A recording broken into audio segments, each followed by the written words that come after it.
Monggo, Ustaz. Nggih. Monggo.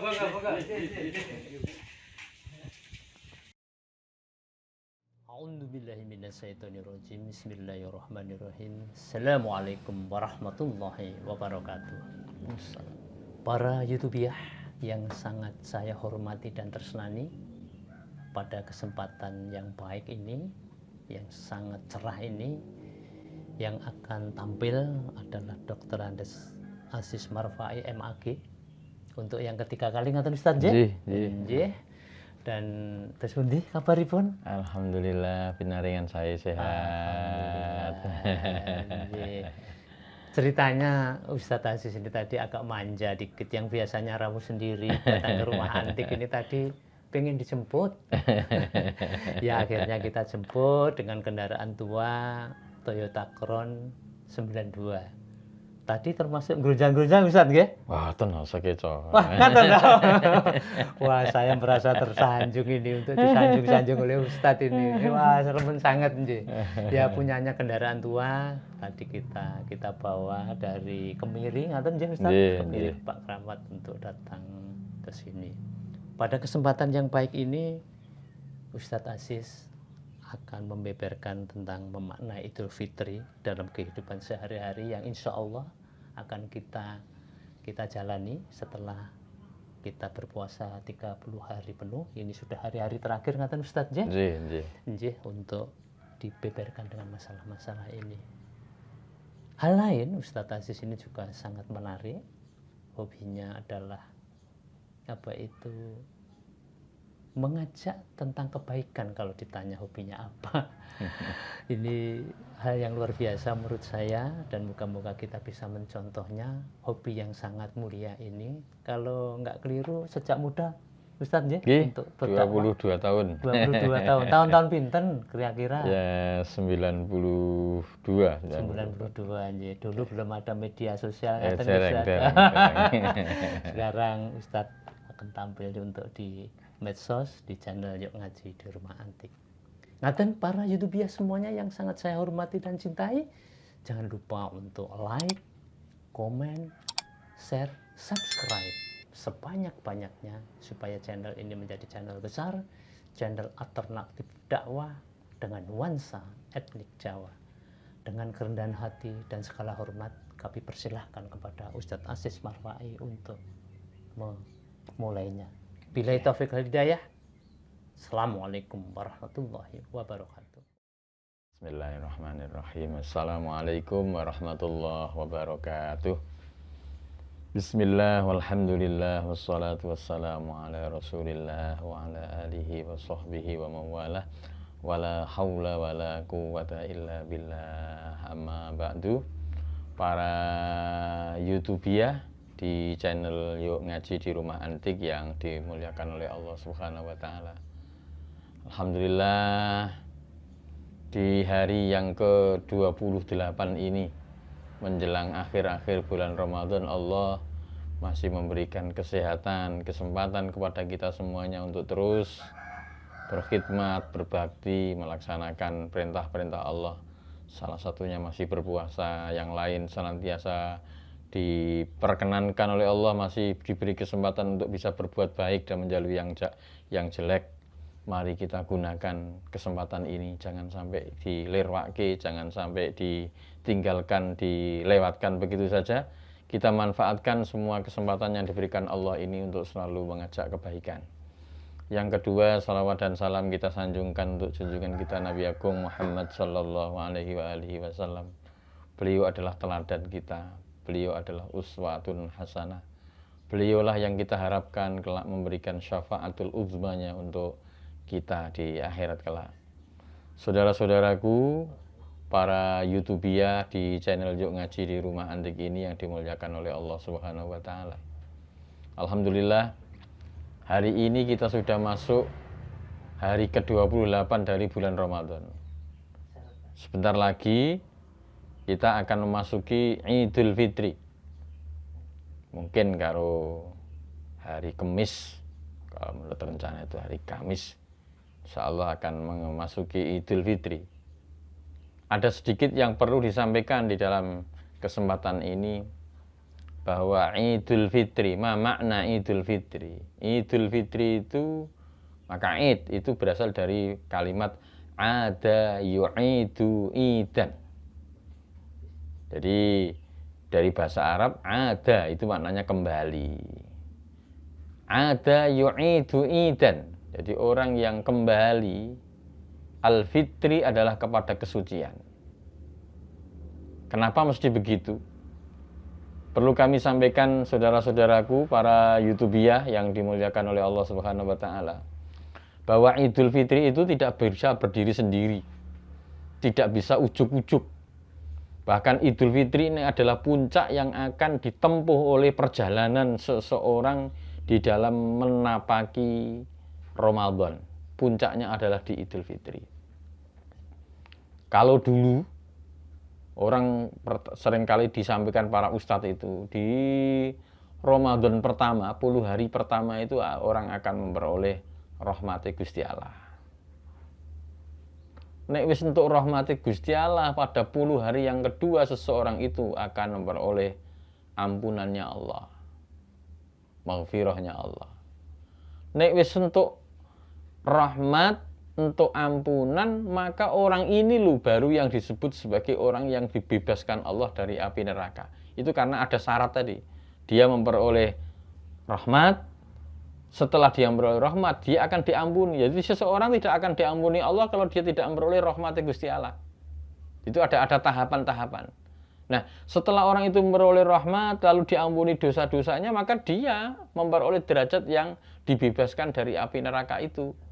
Loh, ketika seseorang sudah memiliki kondisi yang seperti ini, maka dia disebut kawaladathu ummuh. Dia seperti bayi yang baru lahir. Artinya bayi yang baru lahir itu apa? Bayi yang lahir itu kan anak kecil itu ketika dilahirkan, maka dia tidak punya dosa apa-apa di dalam konsep Islam itu. Dia bersih seperti kain putih. Tidak punya dosa apa-apa dia. Nah, kebersihan itulah, kesucian seperti itulah yang diharapkan orang dengan Idul Fitri. Bukan keramaiannya, bukan mudiknya, bukan gebyarnya. Tetapi Idul Fitri itu sesungguhnya adalah kondisi seseorang di mana orang dikembalikan seperti kondisi ketika dia lahir. Itu namanya Idul Fitri. Dan Idul Fitri itu tidak bisa diujuk-ujuk, dijujuk menjadi Idul Fitri. Dia harus melalui proses sebelum Ramadan, masuk Ramadan pertama, Ramadan periode kedua, Ramadan periode ketiga, sampai dia akhirnya puncaknya adalah Idul Fitri. Jadi Idul Fitri itu kembali kepada kesucian. Orang bayi itu ketika dalam lahir, dari kata Rasulullah, la yuladu illa alal fitrah. Bayi yang lahir itu tidak terlahir kecuali dalam kondisi suci. Fa abawahu yuhawwidanihi au yunassiranihi au yumajjisanihi. Kedua orang tuanya lah, bapaknya, ibunya, lingkungannya lah yang akan mempengaruhi dia. Dia akan menjadi Islam, menjadi Kristen, menjadi Hindu, menjadi Buddha, menjadi baik, menjadi jelek. Itu ketika bayi sedang dalam posisi terlahir, itu semuanya suci, bisa dibentuk menjadi apa-apa. Nah, manusia juga begitu. Dalam kondisi Idul Fitri, dia kondisinya suci. Kondisi suci itu seperti apa? Yaitu mereka merasa menjadi seorang hamba. Dia merasa menjadi abd yang bertugas hanya Abdullah, itu menghamba hanya kepada Allah Subhanahu wa taala. Jadi ketika dalam kondisi ini tentunya orang itu eling meneh. Jane kula niki sinten to? Kula niku namung sakedar kawula sing tugase ngumawula. Kawula niku tugase ngumawula marang Zat ingkang Maha Agung, nggih menika Allah Subhanahu wa taala. Itu tugas kita. Kesadaran seperti ini loh yang ingin dicapai seseorang dalam menapaki Idul Fitri. Ketika orang itu sudah merasa ngumawula, merasa ingat lagi tentang tugas pokok dia. Banyak menungso sing lali tentang tugas pokoknya. Tugas pokok manusia itu kan sering kita sampaikan, wa ma khalaqtul jinna wal insa illa liya'budun. Tidak Aku ciptakan jin dan manusia, kata Allah, illa liya'budun, kecuali supaya mereka itu hanya menembah kepadaku, Allah Subhanahu wa taala. Nah, ini yang sering dilupakan oleh orang di sini. Sehingga orang itu seringkali lupa tujuan pokok kenapa dia diciptakan. Dia itu hanya sekedar hamba.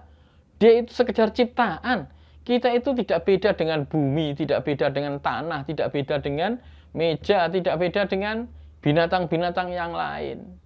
Allah menciptakan kita, Allah punya maksud, maksudnya adalah supaya kita itu manembah, ngabdi namung datang Allah, ngibadah namung datang Gusti Allah. Tetapi seiring dengan perjalanannya, tadi fa'abawahu yuhawidanihi au yunasiranihi. Manusia niku kadang dalam seiring perjalanannya, seiring dengan lingkungannya, seiring dengan pergaulannya, dia sering dipengaruhi oleh banyak pihak.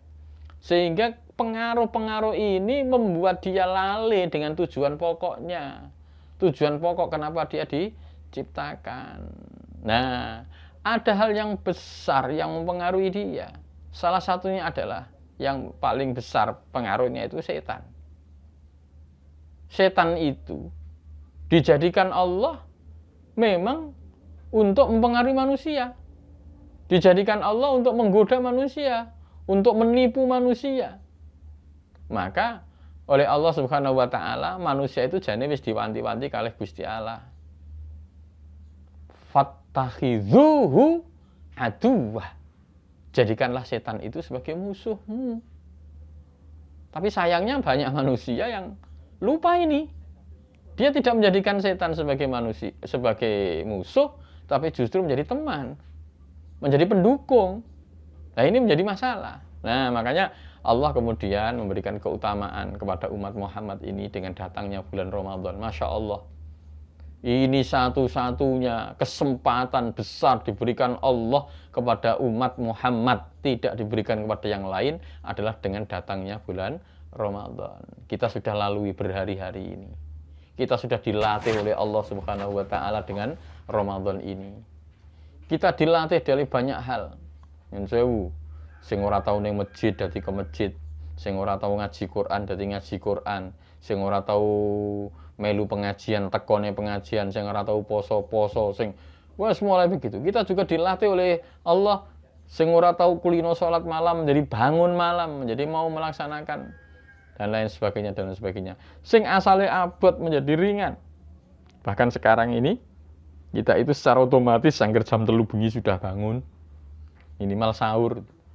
Maka kami nyuwun setelah kita menyadari tentang Idul Fitri, kembali kepada fitrah ini, maka segala tarbiyatul irodah, segala pendidikan kehendak yang diberikan Allah selama Ramadan ini jangan sampai kita lupakan. Mari kita jaga bersama-sama. Jadi setelah Idul Fitri, nilai-nilai Ramadan itu harus dipraktekkan di dalam kehidupan sehari-hari. Idul Fitri kembali kepada kesucian. Tugas pokok manusia itu adalah mengabdi hanya kepada Allah Subhanahu wa taala. Tugas pokok manusia bukan harus menjadi pejabat, tidak harus menjadi orang kaya, tidak harus menjadi orang yang punya pengaruh, tidak harus, enggak. Tugas pokok manusia adalah mengabdi hanya kepada Allah, beribadah hanya kepada Allah. Dia disuruh sholat, dia disuruh membantu sesama sesuai dengan tingkat kemampuannya. Dia disuruh memperhatikan orang lain. Dia diperintahkan untuk senantiasa mendekatkan diri kepada Allah Subhanahu wa taala. Ini adalah tugas manusia. Nah, kadang orang lupa, sehingga tugasnya itu seringkali dia itu bekerja dan bekerja, menumpuk harta terus, hartanya dihitung-hitung, bar ini beli ini, bar ini mau ini, tidak ada rambung-rambungnya. Sementara tugas pokok yang dibebankan Allah kepada mereka seringkali malah terlupakan. Nah, datanglah Ramadan, datanglah Idul Fitri mengingatkan kita semua. Tapi ya ewodinis wonten seringkali banyak orang yang lalai. Banyak orang yang ketika diberi kesempatan Allah di bulan Ramadan ini masih tidak memanfaatkan kesempatan-kesempatan itu. Kalau nek Ramadan wae wis ora gelem teko ning masjid, ora gelem jamaah ning masjid, ora gelem maca Quran, ora gelem sedekah. Terus kapan Di pasca Ramadan tidak mungkin seseorang ini akan melakukan ini. Oh, Ramadan aja tidak mau kok. Nah, ini saudara-saudaraku, para YouTubiah di channel Yuk Ngaji Rumah Antik yang dimuliakan oleh Allah Subhanahu wa taala. Jadi dengan datangnya Idul Fitri itu orang disadarkan kembali akan hakikat dirinya. Siapa saya? Oh, saya ini adalah hambane Gusti Allah. Saya ini kawulane Gusti Allah. Jane kula niki mboten ditugaske kan liya-liya. Kon dadi bupati, kon dadi presiden, kon dadi napa niku mboten kedah ngoten. Tapi tugas kita mengabdi hanya kepada Allah. Masalah kemudian wujud pengabdiannya ada yang jadi ketua RT, ada yang jadi tukang sapu, ada yang jadi bupati, ada yang jadi gubernur. Itu wujud dari pengabdian kita kepada Allah Subhanahu wa taala. Maka semuanya harus diniatkan karena Allah Subhanahu wa taala. Saudara-saudaraku, para YouTubiah di channel Yo Ngaji Rumah Antik yang dimuliakan oleh Allah Subhanahu wa taala. Selalu kita mengingat dengan datangnya Ramadan, kemudian sudah masuk ke dalam Idul Fitri. Kalau orang itu sudah masuk Idul Fitri, dia sudah tersadarkan tentang hakikat dirinya, urusan-urusan dengan Tuhannya, urusan-urusan dengan Allah itu sudah diselesaikan di bulan Ramadan. Dia memperbanyak zikir, memperbanyak istighfar, memperbanyak sholat tahajud, memperbanyak sholat taraweh, memperbanyak membaca Quran. Itu urusan-urusan dengan Tuhannya. Maka disempurnakanlah urusan ini dengan urusan-urusan dengan sesama manusia yang sering disebut dengan halal bihalal. Sesungguhnya halal bihalal itu memang bukan dari ajaran Rasulullah, tetapi inti daripada halal bihalal itu sesungguhnya adalah ajaran-ajaran agama Islam. Wujud halal bihalalnya, do salam-salaman, do munjung rono rene, itu bukan ajaran dari Timur Tengah, tetapi memang itu tradisi Jawa, tetapi nilai-nilai yang ada di dalamnya adalah ajaran-ajaran agama Islam. Satu, saling memaafkan antar satu sama yang lain. Ini adalah ajaran agama. Yang kedua, saling silaturahmi antar sama yang lain. Meskipun dalam situasi pandemik seperti ini, dilarang mudik dan lain sebagainya, tetap silaturahmi jangan sampai diputus. Silaturahmi itu bisa dengan model-model. Kalau zaman sekarang sudah canggih, pakai video call, pakai WA, pakai YouTube, pakai macam-macam model yang bisa kita pakai telepon dan lain sebagainya bisa kita pakai. Itu silaturahmi. Jangan sampai ada orang yang justru dengan alasan pandemi dia tidak membangun silaturahmi. Silaturahmi pakailah terus kapanpun. Bahkan sampai Rasulullah itu wanti-wanti, la yadkhulul jannah qati'ur rahim. Tidak akan masuk surga orang yang memutus tali silaturahmi. Maka ayo kita bangun kebersamaan. Hubungan dengan Allah, hablum minan nas, terus dibangun seperti semangat Ramadan.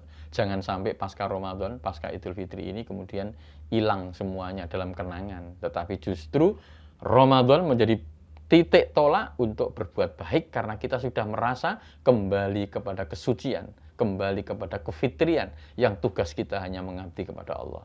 Hubungan sesama manusia harus terus dibangun karena urusan dengan manusia itu berbahaya. Kalau tidak saling memaafkan, maka sampai di akhirat akan ditanya oleh Allah, akan dimintai tanggung jawabnya oleh Allah Subhanahu wa taala. Makanya itulah sebabnya kemudian waktu itu Mbah Kiai Wahab Hasbullah itu kemudian menyelenggarakan acara pertama halal bihalal yang diamini oleh Presiden Soekarno pada saat itu tahun 54 kalau tidak salah. Itu beliau merintis acara halal bihalal itu karena melihat kegaduhan situasi nasional waktu itu antar satu sama yang lain saling ngeyel, saling ego. Kemudian Kiai Wahab mengusulkan untuk diselenggarakannya halal bihalal itu dan alhamdulillah sampai sekarang masih bisa hidup tradisi itu dan karena tidak bertentangan dengan agama meskipun tidak dituntunkan oleh ajaran Rasulullah yang ada di Arab sana dulu, tetapi inti-inti dari ajaran itu adalah bagian dari ajaran Rasulullah sallallahu alaihi wasallam. Mari kita memasuki Idul Fitri ini dengan semangat yang suci. Mari kita sucikan hati, bersihkan hati untuk terus mengabdi kepada Allah. Mari kita bangun persahabatan, persaudaraan antar sesama dengan niat semata-mata ibtigho'an limardhatillah. Mudah-mudahan Allah Subhanahu wa taala selalu memberikan barokahnya untuk kita sekalian. Amin amin ya rabbal alamin. Kurang lebihnya mohon maaf. Wallahul muwaffiq ila aqwamit thoriq. Assalamualaikum warahmatullahi wabarakatuh.